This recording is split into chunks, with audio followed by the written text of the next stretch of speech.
Mga kapuso, napakaangas. Good morning, good morning. Dito po tayo ngayon sa Dasmariñas, Cavite. Pero may kasama ho tayo dito na Bpop before, but now... Hello! Na-miss ka Shout nila. out sa tahanang pinakamasaya! Let's go! Actually, na-miss ka nila. Ano daw ang nangyayari sa'yo? Ano bang balita sa'yo? Ay, abangan nyo yan, guys. Ngayon, watch me. Watch me, Nene. Nene. So actually, natapos na yung journey mo as a Bpop. New journey naman ngayon. So ano bang natutunan mo nung time nung nasa Bpop ka pa?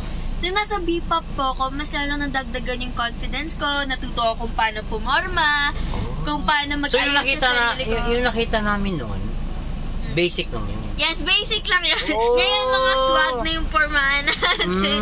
Mga pang-gedly na. Mga pang-geng-geng na. Yes, geng-geng. Oo, inapagan ng geng-geng.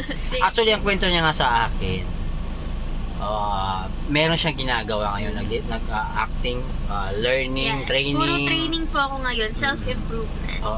Para sa future. Hindi ka man nag-aaral ng mga medyo pang sports, yung athletic. Wala pa naman po. Wala Pero pa. naging po ako, pagdating sa sports, yung sports ko po talaga is volleyball. Like varsity po ako before. Nung nag-aaral pa ako. Ay, lalayo-layo na ako.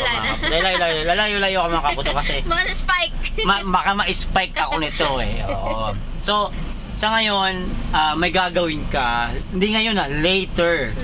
Pero abangan niyo pa guys, kasi kahit ako hindi pa ako sigurado ko. Let's pray for that, yes. Diba? Ayan mga kapuso, ito yung bagong journey niya sa life niya. Na-miss nyo to siya. Ito yung isa sa mga nag-cry nung... Yeah, so yung unang natanggal sa Bpop. Pero ngayon, syempre, happiness. And guys, don't forget na lahat ng nangyayari is may kapalit na maganda.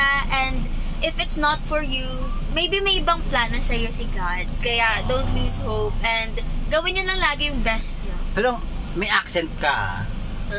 Ano ba lahi mo? Ano po ako?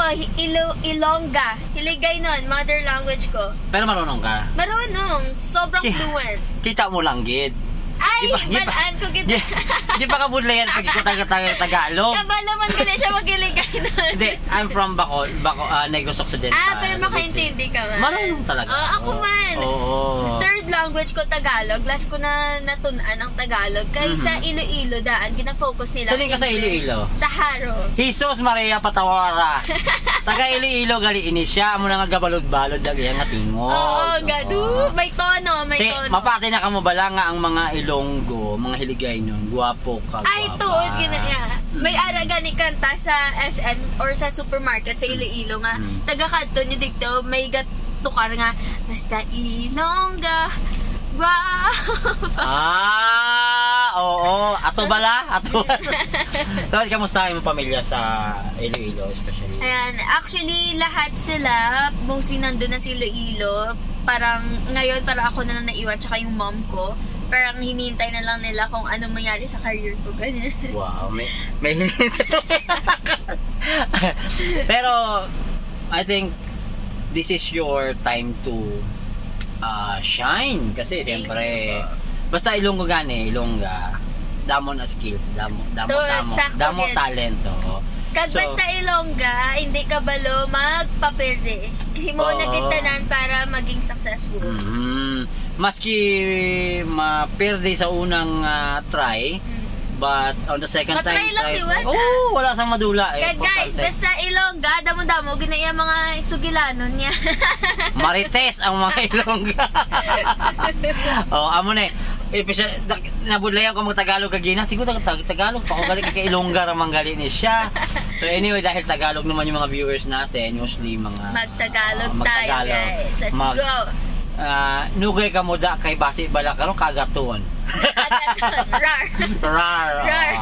So anyway, maraming salamat sa imo nga pagbisita diri sa tahanang pinakamasaya. Actually sa tahanang pinakamasaya gid man siya. Galing kay dahil medyo abangan na lang natin. Yeah, abangan nyo na lang. Huwag na natin munang spoil. Watch me. Alright, this is Channel Reds. Ingat po kayo. Mga kapuso, welcome po sa tahanang pinakamasaya ng Tape Incorporated. GMA7 Kapuso. Abangan nyo po pagpasok nitong, akala ko kasi sa ABCBN to, hindi pala. Oh no! Alright, ingat po kayo. God bless po. Bye-bye po!